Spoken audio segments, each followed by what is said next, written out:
Hello everyone, we're Hai Anh and Phượng. Have you ever heard about the Greek mythology with many gods and heroes? Have you ever heard about the Olympic Games? They actually are the achievements of ancient Greek culture. So, our topic today is the culture of ancient Greece. We have divided our presentation to 5 main parts. Firstly, the Greek religion. Secondly, the Greek philosophy. Thirdly, the Greek literature. Fourthly, the Greek arts. And lastly, the Olympic Games. Let's come to our first point of this presentation, the Greek religion. In ancient Greece, religion presented in all areas of life. Religion was never far from an ancient Greek with formal rituals and myths to explain the origin of mankind and give the gods the human faith. Therefore, temple became the main building in all Greek city. Polytheistic Greek religion encompassed a myriad of gods. There are 12 chief gods and goddesses who were taught to live on Mount Olympus, the highest mountain in Greece. In Olympian gods led by Zeus, the chief god. Athena is the goddess of wisdom and craft. Apollo is the god of sun and poetry, and so on. Greek religion did not have a body of doctrine or morality. The spirits of most people went to a gloomy underworld ruled by the god Hades. Therefore, rituals were very important that the gods can look upon their activities. Rituals are ceremonies or rites. The Greek religion, rituals based on the relationship between the prayers and the gift to God with the principle, I give so that you, the God, will give in return. The Greeks also had a great desire to learn the will of the gods. Thus, they made use of oracles. Oracle is a scarce rite where the god or goddess reveal the future through a priest or priestess.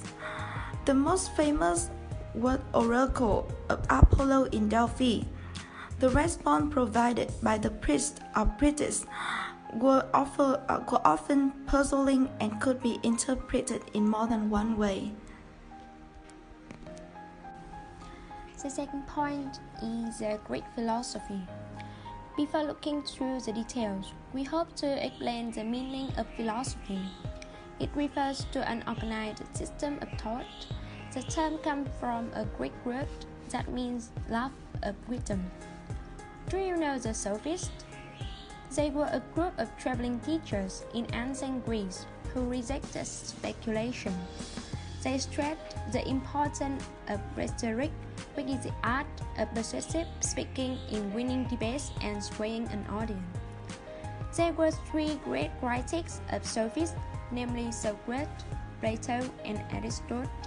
The first one is Socrates, who is considered at a stage a model citizen of Athens.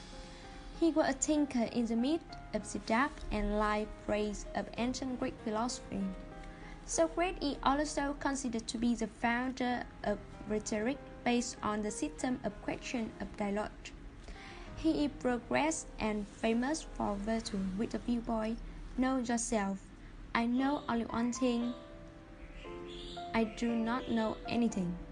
The next sophist is Plato, one of Socrates' students, the founder of the Academy in Athens, the first institution higher learning in Western world.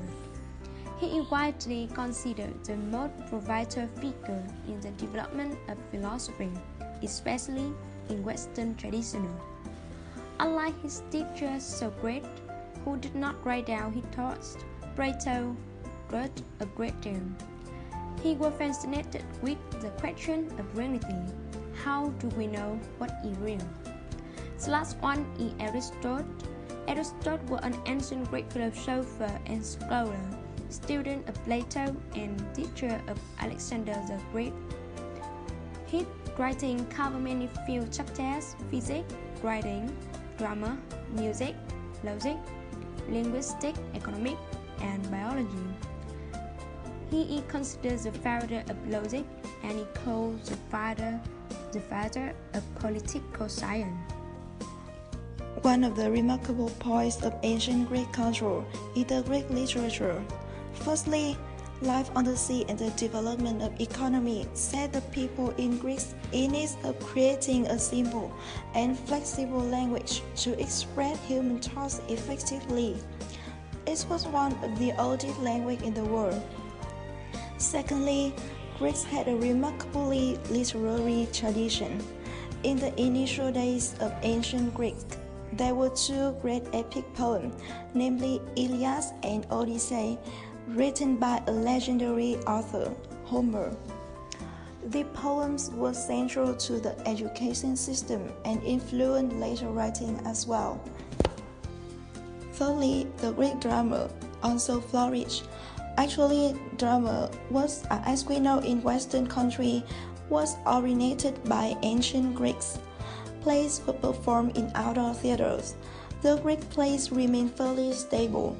In each play, action was limited because they emphasized on the story and its meaning. According to the content, Greek drama was divided into two main types, tragedy and comedy. The first Greek drama was tragedies which based on the suffering of a hero and usually ending in disaster. Greek tragedies were sometimes presented in a trilogy, a set of three plays built around a common theme.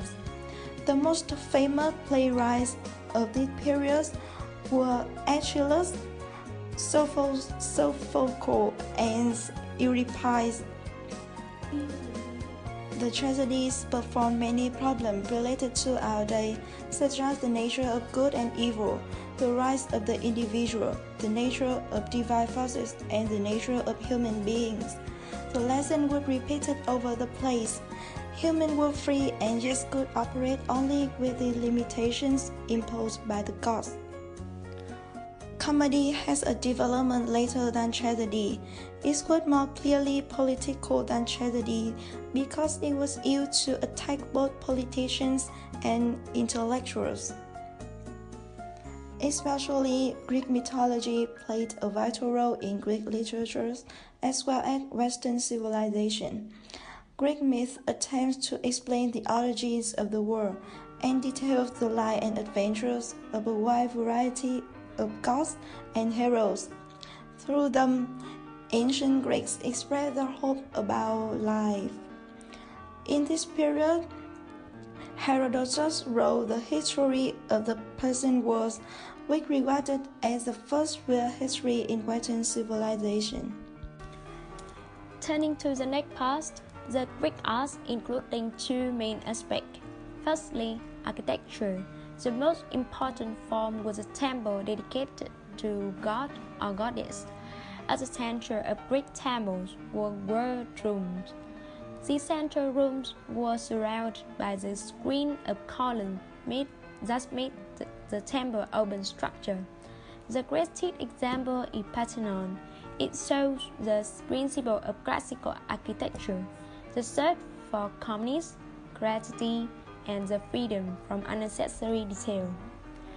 Secondly, Greek sculpture also developed a classical style.